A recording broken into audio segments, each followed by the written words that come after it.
असम के गुवाहाटी में सनातन का सबसे रहस्यमयी मेला अंबुबाची मेला। अंबुबाची महायोग शुरू हो चुका है। देश के कोने कोने से बड़ी संख्या में तांत्रिक, कापालिक, अघोरी, शक्ति साधक और नागा साधु ब्रह्मपुत्र नदी के किनारे नीलांचल पर्वत के आसपास जुटे हुए हैं। यहां नीलांचल पर्वत पर स्वयंभू गुफा में मां कामाख्या का विश्व प्रसिद्ध मंदिर है। 51 शक्तिपीठों में सबसे महत्वपूर्ण शक्तिपीठ और अगले 72 घंटे उनकी तंत्र साधना के लिए बेहद महत्वपूर्ण है। इन 72 घंटों का एक भी पल बेकार न जाने पाए, इसके लिए वो बहुत सावधान रहते हैं। क्यों? क्योंकि इन 72 घंटों की साधना में उन्हें उन अलौकिक शक्तियों को पा लेने का भरोसा होता है जिन्हें कई साल की साधना के बाद भी हासिल करना संभव नहीं होता। आमतौर पर भक्तों, श्रद्धालुओं का सैलाब मंदिरों में तब उमड़ता है जब मंदिर का गर्भगृह दर्शन के लिए खुलता है, लेकिन कामाख्या का अकेला ऐसा शक्तिपीठ है जहां जब मंदिर के गर्भगृह के दरवाजे बंद रहते हैं तब वहां सबसे बड़ा भक्तों का, श्रद्धालुओं का जुटान होता है। सबसे रहस्यमयी जुटान, सबसे बड़ा जुटान, सबसे सघन साधना होती है और वो अंबुबाची महायोग का समय होता है जब मां कामाख्या के एकांतवास में जाने की मान्यता है। देश का मूड मीटर में आज मैं आपके सामने खोलने वाला हूं कामाख्या मंदिर के उसी अंबुबाची महायोग का रहस्य, उसकी अनसुनी कहानियां। जब नीलांचल पहाड़ी की स्वयंभू गुफा में घटता है दुनिया का सबसे बड़ा आश्चर्य, जहां मां कामाख्या योनि मुद्रा में विराजित है और उस आश्चर्य की गवाही खुद ब्रह्मपुत्र नदी का पानी देता है अपना रंग बदलकर। 22 जून की रात 2:56 पर शुरू हो चुका है अंबुबाची महायोग, जो 26 जून की सुबह 3:19 तक रहेगा और इसके दौरान कामाख्या मंदिर के सारे दरवाजे बंद रहेंगे। अंदर कोई भी नहीं होगा, कोई पुजारी भी नहीं। यही वो खास समय है जब कामाख्या का रहस्य कुंड से लगातार निकलने वाला पानी लाल हो जाता है, खून की तरह सिंदूरी रंग वाला। इसे मां कामाख्या की ऊर्जा का प्रतीक माना जाता है, जो कामाख्या मंदिर के रहस्य कुंड से लगातार बहने वाले जल में अंबुबाची महायोग के दौरान 72 घंटों के लिए मौजूद रहता है। ये जो समय है बहुत दुर्लभ समय है। सौर जगत में ये सबसे महत्वपूर्ण समय है, एक अलग सा जागतिक होता है। तो इसलिए सूर्य नारायण मिथुन राशि में प्रवेश करता है और आद्र नक्षत्र का पहला चरण शुरू हो जाता है। तो आद्र नक्षत्र का पहला चरण के बाद जो समय होता है वो मुख्यतः ये इंटरनल पावर जो हम लोग को साधना करता है इंटरनली, इस बाहर में कुछ करना नहीं है, अंदर से माँ को शरण सोचना चाहिए, सरेंडर करना चाहिए अपने आप को कि माँ अब कृपा करे, आशीर्वाद दे, आशीष दे। सनातन के महत्वपूर्ण धर्म ग्रंथ देवी पुराण के मुताबिक अंबुबाची महायोग वही समय है जब मां आदिशक्ति सृष्टि निर्माण का संकल्प लेती हैं और रजस्वला होती हैं।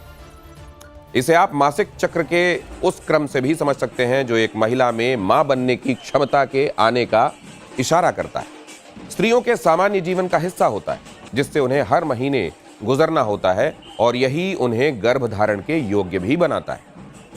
अंबुबाची मेले के दौरान कामाख्या मंदिर जब 3 दिनों के लिए बंद रहता है तब इन 3 दिनों के दौरान कुछ पाबंदियों का भी पालन करना होता है। जैसे मंदिर परिसर में प्रसाद नहीं बनेगा, मंदिर के अंदर पूजा नहीं होगी, उन्हें ऊंचे स्वर में बोलकर मंत्र पाठ नहीं सुनाया जाएगा, ऊंचे स्वर में उनकी स्तुति नहीं होगी, शुद्धता और साफ सफाई का खास तौर से ख्याल रखा जाएगा।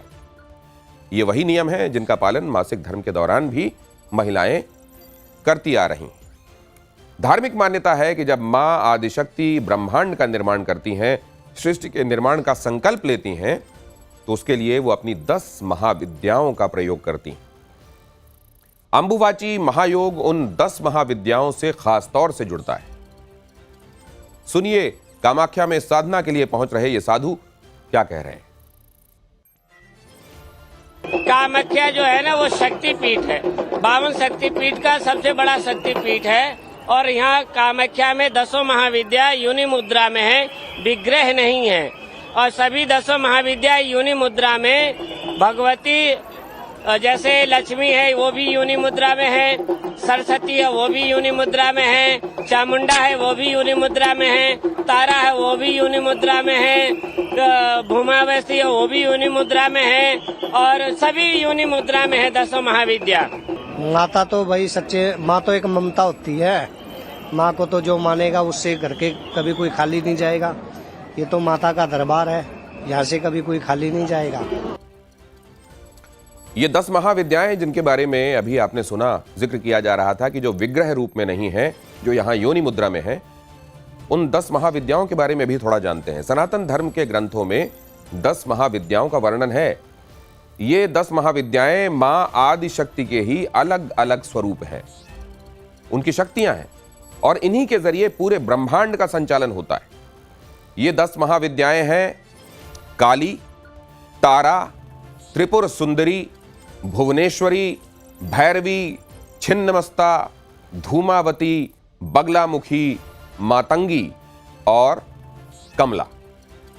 अंबुवाची महायोग में इन्हीं 10 महाविद्याओं की साधना विशेष रूप से की जाती है। देवी की इन्हीं शक्तियों को साधने के लिए अंबुवाची में तांत्रिक, मांत्रिक, साधु, सन्यासी, नागा, भक्त, श्रद्धालु जुटते हैं। स्क्रीन पर दिख रही तस्वीरों में आप यहां जुटे हुए लोगों को देख भी पा रहे हैं। इनमें जो साधक पूरी तरह काले कपड़ों में आपको नजर आएंगे, उन्हें कौल कहा जाता है। कौल मतलब माता काली के उपासक। इसके साथ जो आपको पूरी तरह लाल कपड़ों में दिख रहे हैं, उन्हें शाक्त कहा जाता है। शाक्त यानी शक्ति के उपासक। इन साधकों में कापालिक भी हैं, जिनके हाथों में कपाल यानी खोपड़ी दिखेगी। इन साधकों में नाथपंथी भी हैं, जिनके कानों में आप चांदी और लकड़ी के बड़े कुंडल देख सकते हैं। इन साधकों में आपको औघड़ और अघोरी भी दिखेंगे, जो अपने बदन पर राख मले रहते हैं। नागा साधु भी अंबुवाची महायोग में साधना करने कामाख्या आते हैं। अलग अलग परंपराओं से जुड़े ये सभी साधक अंबुवाची महायोग के 72 घंटों के दौरान कामाख्या मंदिर से लेकर नीलांचल पर्वत के अलग अलग हिस्सों में अपनी साधना में लीन रहते हैं। ये सभी अपने गुरु के आदेश से यहाँ आते हैं, या फिर आते हैं किसी खास साधना का संकल्प लेकर, या फिर किसी खास तांत्रिक प्रयोग की सफलता के लिए ये यहाँ अंबुवाची महायोग के दौरान पहुंचते हैं। ये माता रानी है, जो भी यहाँ अपनी मनोकामना लेके आते हैं उसकी पूरी करती है। हम पहली बार नहीं दूसरी बार आए बाबा। पहली बार आए तो हमें बहुत अच्छा लगा और जो सोचा था वो माता रानी ने हमें पूरा भी दिया, तो इसीलिए दोबारा फिर इस माता रानी के चरणों में आए हैं। जो इस दिन से हम आया इधर तो बहुत कुछ मिला है मेरे को, बहुत कुछ। तो माँ का जो पावर है, जो पॉपुलैरिटी है, सब इधर से ही मिला है। बहुत कुछ मिला, जीवन में जो मिला यहीं से मिला, ये महसूस करने वाले लोगों की आप देख रहे हैं वहां एक बड़ी तादाद है। अंबुवाची महायोग को सिद्धियां हासिल करने का सबसे बड़ा मौका माना जाता है, लेकिन ऐसा क्यों? मां कामाख्या के भक्त इस मौके का, इस समय का इंतजार वर्ष भर क्यों करते हैं? अगर आपके मन में यह सवाल है तो उसका जवाब जान लीजिए। इसका जवाब है अंबुवाची शब्द में ही छिपा हुआ एक मतलब। अंबु का मतलब होता है पानी और वाची का मतलब होता है वचन देने वाला। सनातनी मान्यता है कि अंबुवाची महायोग के दौरान मां कामाख्या जब विश्राम की मुद्रा में होती हैं, पूजा उस समय ग्रहण नहीं कर रही होती हैं, तब कामाख्या मंदिर के रहस्य कुंड का जल, जहां वो योनि मुद्रा में विराजमान है, उसमें अपनी शक्तियों को प्रवाहित करती हैं और इस दौरान साधकों की मनोकामना पूर्ण करने का वचन देती हैं। और अब अंबुवाची का सबसे बड़ा रहस्य भी जान लीजिए। अंबुवाची महायोग के दौरान कामाख्या मंदिर के गर्भगृह में खास तौर से सूत के सफेद कपड़े बिछा दिए जाते हैं। उन 72 घंटों के दौरान गर्भगृह के रहस्य कुंड से सिंदूरी लाल रंग का जल निकलता रहता है। गर्भगृह की जमीन पर बिछाया गया सफेद कपड़ा उसे सोखता रहता है। माना जाता है कि इसमें देवी की महामुद्रा से निकला रक्त मिला हुआ है और उस कपड़े को अत्यंत शुभ माना जाता है। उसे देवी का रक्त वस्त्र प्रसाद कहा जाता है। अंबुवाची महायोग खत्म होने के बाद भक्तों में यही कपड़ा प्रसाद के रूप में बांटा भी जाता है। अंबुवाची महायोग का एक रहस्य ब्रह्मपुत्र नदी के पानी में लालिमा का आना भी है। माना जाता है कि इस दौरान कामाख्या मंदिर के रहस्य कुंड का जल नीलांचल पहाड़ी के अंदर से ब्रह्मपुत्र नदी में पहुंचता है और इसी लाली को अंबुवाची महायोग का संकेत माना जाता है। अंबुवाची मेले का ऐतिहासिक कनेक्शन भी यहीं से जुड़ता है। कामाख्या के चमत्कारों की कहानियां सुनकर मुस्लिम आक्रमणकारियों ने इसे निशाना बनाया।